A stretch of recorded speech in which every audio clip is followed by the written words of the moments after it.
પાર્વતી બિચારા એકલા, એટલે નારદ મુનિ આવે એટલે કંઈક નવા જૂની આવે. હે દેવી, શું ખરેખર ભોળાનાથ તમને પ્રેમ કરે છે?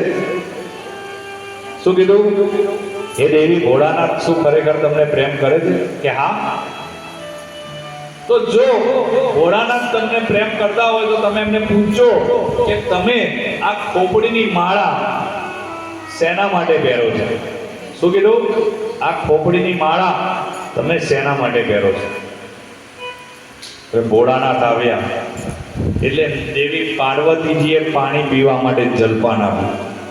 સુરવર મુનિવર સબકી હરિથી લાગી સ્વાર્થ કરો તો સબ પ્રીતિ. સ્વાર્થ વગર આ દુનિયામાં કોઈ પ્રેમ કરતું નથી. ભોળાનાથ કે કોઈ દિવસ પાણીનો ભાવ પૂછતા નથી. મારા